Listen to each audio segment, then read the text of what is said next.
Good morning, my dear students. Today we will discuss about the addition principle and inclusion exclusion principle.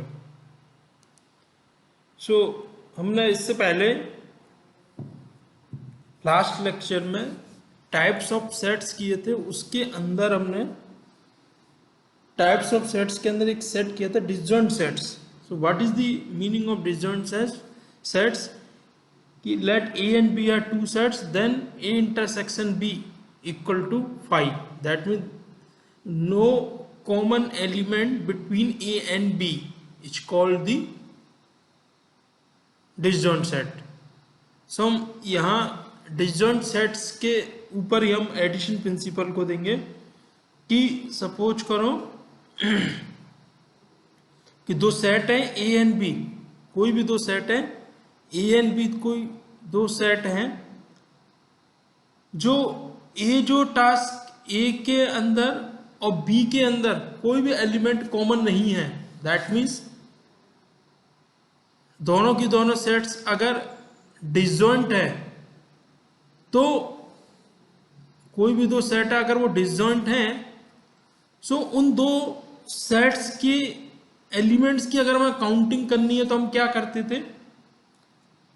कोई दो set है ए और B, उनमें कोई भी एलिमेंट कॉमन नहीं है, तो मान के चलो हम कैसे करेंगे फिर उन दोनों सेट्स के अंदर एलिमेंट्स कितने होंगे? तो हम क्या करेंगे, ए और बी को हम क्या करेंगे, यूनियन कर लेंगे और उसमें जितने एलिमेंट्स होंगे वो क्या कर देगी, उसकी सेट्स की काउंटिंग. दैट मीन्स ए के अंदर एलिमेंट प्लस बी के अंदर जितने एलिमेंट्स होंगे उन दोनों का सम क्या होगा, ए और बी में, ए यूनियन बी में एलिमेंट्स की काउंटिंग हो जाएगी अगर एलिमेंट कॉमन नहीं है. अगर एलिमेंट कॉमन होंगे तो कितने एलिमेंट कॉमन है वो डिपेंड करेंगे. दैट मीन्स वो सेट डिसजॉइंट नहीं होंगे. तो हम यही कह रहे हैं कि नंबर ऑफ एडिशन प्रिंसिपल क्या है, number of element in disjoint sets can be counted by sum rule. Number of element in disjoint set, कि अगर कोई दो सेट अगर डिसजॉइंट है तो उसमें एलिमेंट्स की काउंटिंग जो हम सम रूल के थ्रू हम कर सकते हैं, उसे हम क्या कहते हैं, एडिशन प्रिंसिपल बोलते हैं, which is called addition principle. Clear? कि ए और बी कोई भी दो हमने सेट ले लिए, उन दोनों में कोई एलिमेंट नहीं है तो हम क्या करेंगे, तो हम ए और बी में कितने एलिमेंट हैं टोटल, तो ए में एलिमेंट कितने हैं, मान कर चलो 5, बी में एलिमेंट है 4, तो 5 और 4 कितना हो गया, 9. यही तो कह रहे हैं. तो डैट मीन्स ए और बी में एलिमेंट काउंटिंग करने का मतलब क्या हो गया, ए और बी को हमने पहले क्या किया, क्लब किया, तो क्लब करने का मतलब क्या होगा, ए यूनियन बी निकाला और उसमें एलिमेंटों की काउंटिंग कर ली, और number of element in the set is called the cardinality. So that means हमने उसकी कार्डिनलिटी निकाल दी. सो हम यही कह रहे हैं कि let A and B are two finite disjoint sets, that means there are no common element between the A and B, then cardinality of A union B equal to cardinality of A plus cardinality of B. Suppose cardinality of A n1 है, B की n2 है, कोई दो element जब common ही नहीं है उन दोनों के बीच में, तो जब एलिमेंट कॉमन नहीं है और ए यूनियन बी में कौन से एलिमेंट आएंगे, ए के और बी के, सो n1 प्लस n2. सिंपल सा. नेक्स्ट आता है principle of inclusion exclusion. Inclusion exclusion principle क्या होता है? इंक्लूजन एक्सक्लूजन प्रिंसिपल में यह है कि पहले तो सेट्स हम क्या कह रहे थे कि डिसजॉइंट सेट्स थे. अब सेट्स अगर डिसजॉइंट नहीं है, मान के चलो मैं सेट्स ए के अंदर ले लेता हूं 1 2 3 4 और बी के अंदर ले लिया मैंने 3 4 5, तो इसका मतलब क्या हो गया, ए और बी डिसजॉइंट सेट्स नहीं है. अगर ए और बी अगर जब डिसजॉइंट सेट नहीं है तब हम उनकी काउंटिंग कैसे करेंगे ए और बी के एलिमेंट्स की? सिंपल सी बात ही है. तब हम ए और बी के एलिमेंट्स की काउंटिंग कैसे करेंगे? पहले हमने ये कह दिया कि ए और बी के अंदर कोई भी एलिमेंट कॉमन नहीं है, दैट मीन्स सेट डिसजॉइंट है. तब काउंटिंग कैसे होगी, एडिशन प्रिंसिपल के थ्रू. कैसे? दोनों के एलिमेंट्सों को ऐड कर दो. अब अगर एलिमेंट्स अगर कॉमन है दोनों में, दैट मीन्स सेट डिसजॉइंट नहीं है, तब हम क्या करेंगे, तब क्या कैसे क्या कर सकते हैं? एक ये है कि ए के एलिमेंट को हम काउंट कर लें, बी के एलिमेंटों को काउंट कर लें. अब हम ये देख रहे हैं कि ए एलिमेंटों को हमने काउंट किया, बी के एलिमेंटों को हमने काउंट किया. ये मैं एक लॉजिकली बता रहा हूं कि ए के एलिमेंटों को हमने काउंट किया, बी के एलिमेंटों को काउंट किया. अब ए और बी के एलिमेंटों को हमने काउंट किया है, तो ए में और बी में कुछ एलिमेंट्स कॉमन है, तो वो ए में भी काउंटिंग आ गई और बी में भी काउंटिंग आ गई। उन दोनों, क्योंकि वो एक एलिमेंट तो सेम ही है, ए यूनियन बी करेंगे तो एलिमेंट तो एक बार ही लिखा जाएगा, लेकिन हम लोग काउंटिंग दो बार कर दी, तो जो कॉमन एलिमेंट हैं उनको हम क्या करें, एक बार घटा दें। जो टोटल किया है ए और बी में से, तो क्या आ जाएगा, ए यूनियन बी निकल जाएगा। दैट मीन जो कॉमन पोर्शन था उसको हमने एक बार लेस कर दिया। फॉर एग्जाम्पल जैसे मैं बता रहा था कि 1 2 3 4 ए में अंदर ले लिया, बी के अंदर ले लिया मैंने 3 4 5।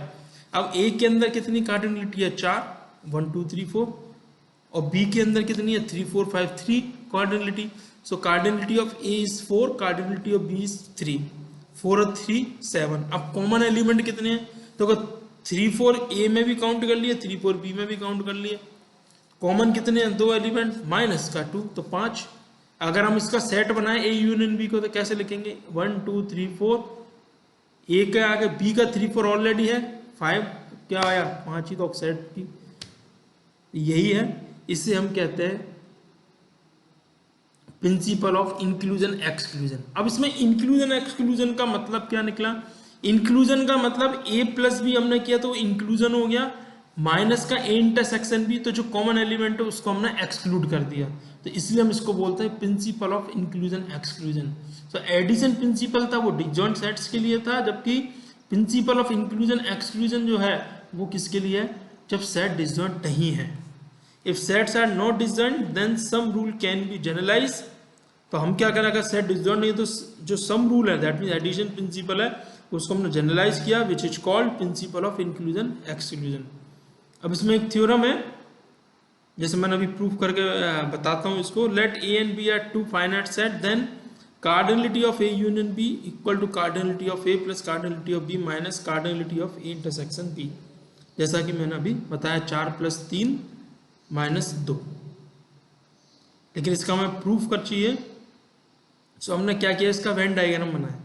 तो हमने वेन डायग्राम में ए यूनियन बी को हम कैसे, ये पूरा की पूरा जो सेट होगा वो ए यूनियन बी होगा, ये वाला जो पोर्शन होगा वो ए माइनस बी को रिप्रेजेंट करेगा। ए में से हम बी पोर्शन को हटा दें, this portion should be represent B minus का, ये मैंने पहले भी बताया था, और this portion should be A intersection B, और whole portion ring shaped region is which is the A union B.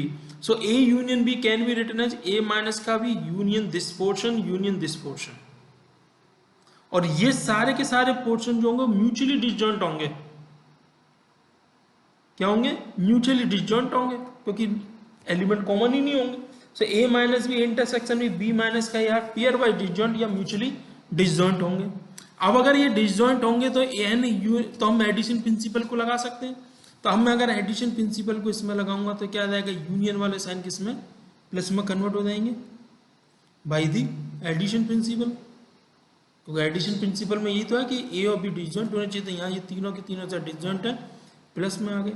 अब अगर मैं सेट ए को लिखता हूँ तो ए सेट क्या होगा, ए माइनस का B union A intersection B, यही तो पूरा पोर्शन है, दिस पोर्शन ए माइनस का B intersection union A intersection B. So A can be written as A minus B union A intersection B. ये और ये set दोनों क्या होंगे, डिसजॉइंट होंगे। अगर ये डिसजॉइंट होंगे तो कार्डिनलिटी ऑफ ए माइनस के B plus cardinality of A intersection B. Same B के लिए, बी क्या होगा, बी माइनस का ए यूनियन दिस पोर्शन, फिर ये दोनों क्या होंगे, डिसजॉइंट होंगे, तो उसको हम कार्डिनलिटी लेंगे। तो ये अब मैं अगर क्या करता हूँ कि 2 3 4 को अगर हम यूज करें, that means n A plus n B करें, तो क्या आ जाएगा, n A plus n B करने से एन ए माइनस का B plus n B minus के plus 2 times of n intersection B. जिसमें से अगर मैं ये वैल्यू को यहाँ सब्स्टिट्यूट कर दें, n A minus B n B minus A की, तो अगर 2 3 4 को यूज करने से हमारे पास जो रिजल्ट हमें रिक्वायर्ड था वो हम प्रूफ हो गया हमारा। तो इस तरीके से हम इसको कर सकते हैं। ओके, नेक्स्ट आता है, इसी को हमने यहाँ तो हमने सेट्स लिए थे 2 सेट्स, इसी को हम 3 सेट्स 4 सेट 5 सेट्स के लिए भी किसी के लिए भी कर सकते हैं। तो मैं नेक्स्ट प्रूफ बता रहा हूँ 3 सेट्स के लिए।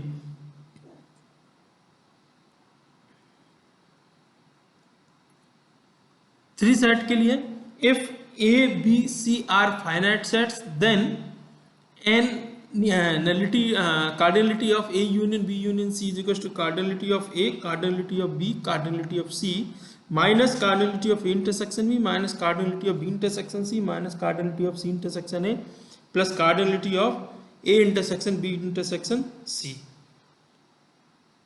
ये इस तरीके से तो हमने क्या किया कि लेट A यूनियन B को हमने X मान लिया, ठीक है, A यूनियन B को X मान लिया, तो ये क्या बन जाएगा, A यूनियन B X है तो let cardinality of A union B क्या होगा by the previous theorem. A union B की जगह हमने X रखा था, X union C, so cardinality of X plus cardinality of C और cardinality of X intersection C। X की मैंने वैल्यू सब्स्टिट्यूट कर दी, यहाँ मैंने डिस्ट्रीब्यूटिव लॉ लगा दिया, A union B intersection C can be written A intersection C union B intersection C। अब इसकी कार्डिनलिटी लूंगा तो इसकी कार्डिनलिटी के लिए मैंने यूनियन वाला पर वापस से लगा दिया, A यूनियन B वाला फॉर्मूला। तो इस तरीके से हम इसको प्रूफ कर सकते हैं, सिंपल सा प्रूफ था। चाहे तो इसको हम पेन डायग्राम के थ्रू भी सॉल्व कर सकते हैं। एक मैं एग्जांपल ले रहा हूँ, इस टाइप के एग्जांपल काफ़ी आते हैं जो वेन डायग्राम बना बना के आप निकाल सकते हैं, और इसके इस प्रिंसिपल ऑफ इंक्लूजन एक्सक्लूजन पर कम्पिटिटिव जो एग्ज़ाम होते हैं उनमें भी क्वेश्चंस बहुत आते हैं, जहां आपको ये पता ही नहीं चलेगा कि कब प्रिंसिपल ऑफ इंक्लूजन एक्सक्लूजन लग जाता है। मैं कुछ एक आध दो एग्जांपल का मैं बताता हूं, जैसे यहाँ मैंने एक एग्जांपल बताया आपको कि in a group of 52% 16 drink tea but not coffee and 33 drink tea. Mostly इसको इन टाइप के जो क्वेश्चंस हैं लॉजिकल रीजनिंग में बहुत बोलते हैं इन क्वेश्चनों को। जो रीजनिंग वाला पोर्शन होता है उसमें लॉजिकल रीजनिंग में आते हैं ये क्वेश्चंस कंसीडर किए जाते हैं, और ये क्वेश्चंस ऐसे हैं कि मतलब किसी भी कॉम्पिटिटिव एग्जाम में ले लेना, सारे कॉम्पिटिटिव एग्जाम में मिल जाते हैं ये क्वेश्चन। क्योंकि कॉम्पिटिटिव एग्जाम में इसलिए क्योंकि ये बहुत ही सिंपल तरीके से सॉल्व होते हैं, वेन डायग्राम जिसने बना लिया उसके क्वेश्चन फटाफट सॉल्व हो जाते हैं पूरा की पूरा। और इसमें तो मैंने यहाँ 1 और 2 सेक्शन दे रखा है, जो लॉजिकल रीजनिंग वाले में तो उनमें तो 1 से लेकर 8 7 क्वेश्चन एक में ही आ जाते हैं। पूरा एक पैराग्राफ होता है उसमें यही सेम थिंग रहती है। तो वो कह रहा है कि किसी भी एक ग्रुप है उसमें 52% है, उसमें 16 drink tea but not coffee, उसमें 16 तो चाय तो पीते हैं बट कॉफी नहीं पीते वो, एंड 33 ड्रिंक टी। अब 33 जो है वो टी पीते हैं, उसने कहा 33 जो टी पीते हैं, लेकिन उसने ये नहीं कहा कि वो कॉफी नहीं पीते। 33 ठीक है टी पीते हैं, लेकिन उसने ये नहीं बोला उनमें कॉफी नहीं पीते। लेकिन जो टी पीते हैं वो कॉफी नहीं पीते। 16 drink tea but not coffee and 33 drink T, ठीक है, मतलब 52% है, उसमें से 33 तो ड्रिंक करते हैं टी, और 16 ऐसे हैं जो टी को ड्रिंक करते हैं लेकिन वो कॉफ़ी ड्रिंक नहीं करते। इसका मतलब 33 ऐसे भी हो सकते हैं जो कॉफ़ी कर सकते हैं। So how many drink tea and coffee both, how many drink coffee but not tea. So हम क्या करते हैं कि जो टोटल पर्सन है उसको तो हम क्या मान लेते हैं, यू से रिप्रेजेंट कर सकते हैं कि 52% के सेट को तो यू से रिप्रेजेंट कर सकते हैं। जो टी पीते हैं उनको हम टी से रिप्रेजेंट कर देते हैं, जो कॉफी पीते हैं उनको हम सी से रिप्रेजेंट कर सकते हैं, ठीक है। अब टी सी ये सो हमने क्या किया, इनके 3 पोर्शन बन जाएंगे। This one is the T minus का सी x1, कि जो टी पीते हैं T represent the set of person who drink tea, C denote the set of person who drink coffee. So T का मतलब यहां से हम x1 का मतलब हो जाता है कि x1 वो मेंबर है जो टी तो पीते हैं बट कॉफी नहीं पीते। So drink tea, so that means x1 की वैल्यू कितनी होगी 16, तो टी तो पीते हैं लेकिन कॉफी नहीं पीते। x2 वो है टी इंटरसेक्शन सी, जो ड्रिंक टी भी पीते हैं और कॉफी भी पीते हैं, जो हमें वैल्यू निकालनी, how many drink tea and coffee both. So N T intersection C x2। C वो है जो कॉफी पीते हैं बट टी नहीं पीते, so that means C minus का टी। और u का मतलब x1 plus x2 plus x3, that means total कितना है x1 plus x2 plus x3 is equal to 52, क्योंकि टोटल ग्रुप में कितने 52 ही है, इन तीनों का सम कितना आना चाहिए 52। सो 52। अब इसने क्या कहा है 33 ड्रिंक टी का पोर्शन ये है, उसमें से हो सकता है कॉफी भी पीते हो। सो x1 प्लस x2 कितना गिवन है according to question, x1 plus x2 given है 33, क्योंकि 16 तो उसने बोल दिया कि ऐसे होंगे जो टी पीते हैं लेकिन कॉफी नहीं पीते हैं, लेकिन 33 ऐसे हैं जो टी भी पीते हैं और कॉफी भी पी सकते हैं। तो दैट मीन्स उन दोनों को x1 प्लस x2, कॉफी वाले भी आ गए। सो x1 प्लस x2 कितना है 33। अब x1 प्लस x2 अगर 33 है तो x1 की वैल्यू में अगर 16 रख दूं तो x2 कितना आएगा 17। तो x2 17 का मतलब क्या हो गया, वो कैंडिडेट आ गए जो ड्रिंक और कॉफी पीते हैं, वो कितने हैं 17। How many drink coffee but not T, यानी कि x3 निकालना है। सो x1 प्लस x2 की वैल्यू है 33, तो x3 कितना आ जाएगा 19। सो 19 ऐसे हैं जो कॉफी तो पीते हैं बट टी नहीं पीते। Clear?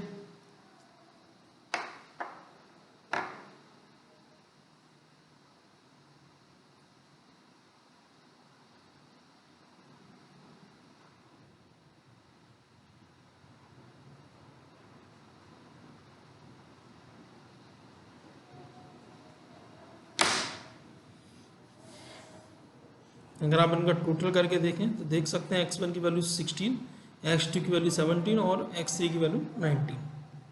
Okay, so thank you very much.